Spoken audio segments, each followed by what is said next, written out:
Hello everyone, this is Robert from Book of Mormon Editions, where we discuss printings, publications, and various editions of the Book of Mormon. I've been holding on this edition for a while, working on the means of showcasing this next printing, and I'm excited now to review this book for you today.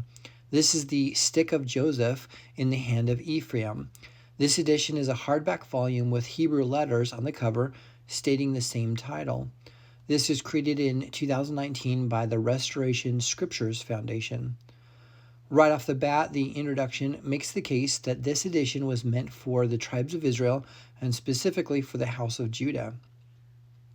It uses Hebraic words and even lists the originator of the original 1830 text as Yosef ben Yosef, which means Joseph, son of Joseph.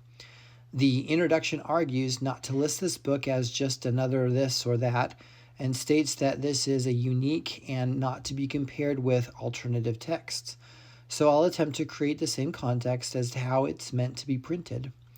However, when dealing with a video series like this, I have to compare, cross-reference, and use vocabulary that might be familiar with readers of alternative editions. So in other words, please bear with me and be patient with this review. I hope to show this edition to others who might not be aware of it, and I hope to do so in a respectful manner. So here goes. The most interesting part of this edition is that the most proper names and various words are converted into a Hebraic equivalent. The word God is converted into Elohim, and the Lord is changed into the four-letter Jehovah Yahweh Tetragrammaton.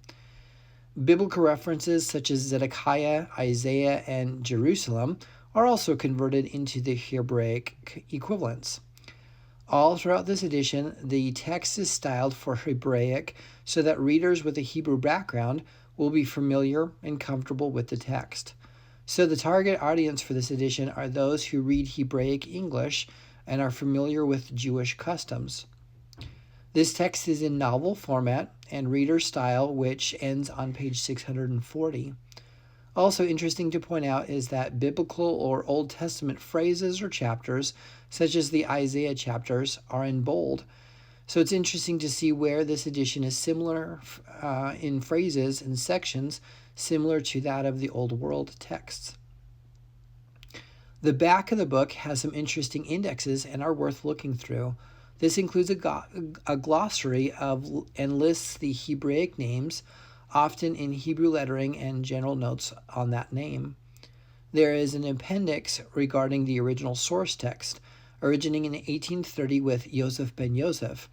There is only one time that this appendix mentions the source text that was originally titled as the Book of Mormon, and I think the publishers made a deliberate choice to stay away from Book of Mormon references, and definitely all things regarding Salt Lake City. I guess the strategy is to create this text for a Hebraic audience and steer clear of any history of Yosef ben Yosef. Hence the reason for this text to attempt to be independent so it does not create a pre-bias with Hebraic readers. I'll let you be the judge if it's accomplished that or not, but I thought it interesting that you have a very specific edition for a very specific audience.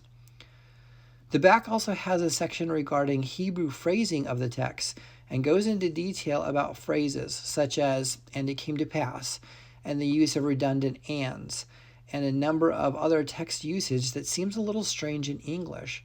I found it most assuring where it stated in general terms that what looks to be bad English is often how it should be in Hebrew. Looking at this a little bit more shows that the chapter breaks of this text are similar to the 1830 text. For example, the first book of Nephi only has 7 long chapters. The paragraph reversing is similar to the Restoration edition, and it makes sense because the Restoration Scriptures Foundation are the same that publishes the Restoration Scriptures for those that follow the teachings of Denver Snuffer. You'll recall I did a video regarding that set of scriptures, and I encourage you to look at that one too. So instead of saying that this is just another edition of the Book of Mormon, I'm honored to review the Stick of Joseph in the Hand of Ephraim, a very specific edition to assist in a very clear purpose. Thanks everyone for watching this video. Please subscribe and tell others about the series. If you have a special or unique edition of the Book of Mormon that you'd like reviewed on this series, please contact me at bomeditions@gmail.com. Best wishes, everyone.